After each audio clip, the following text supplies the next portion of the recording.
Politics is like boxing. If someone hits you, you gotta hit back just as hard. Don't throw a weaker punch like the Democratic Party just did with their new platform.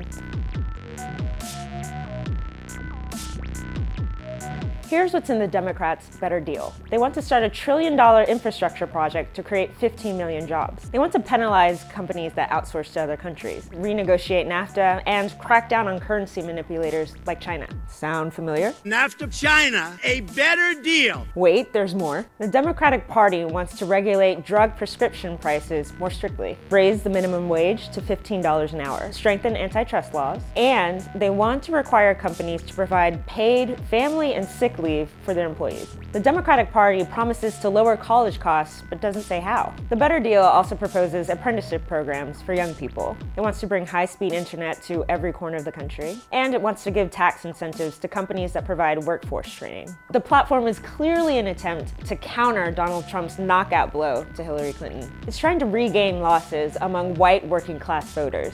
They're the ones that took the fight in the Republicans' favor in Michigan, Pennsylvania, and Wisconsin. And the Better Deal captures a lot of the progressive economic messages that captivated Bernie Sanders supporters. But let's take a look at what isn't in the Better Deal. Any mention of voting rights, or LGBT rights, or climate change. No mention of immigration reform, or deferred action for childhood arrivals. There's no mention of reproductive rights, police reform, or criminal justice reform.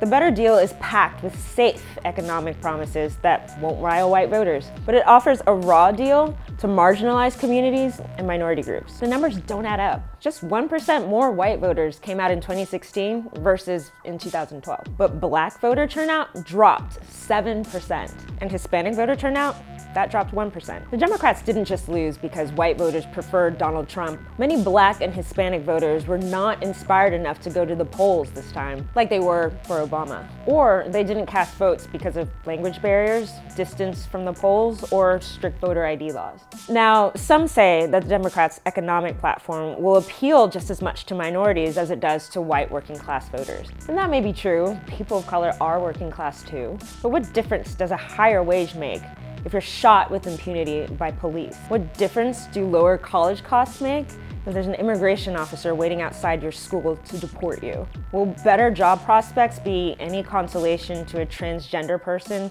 who just wants the freedom to use the bathroom or to serve in the military? Finally, what good would the Better Deal do if the president's voting fraud commission is successful in purging lawful voters from the polls? Trump's got the Democrats on the ropes. They might get a few jabs in by ducking identity politics in 2018, but America is becoming less white. In 2020 and beyond, the Democrats will be out for the count if they don't recognize that they need everyone, not just white voters, in their corner.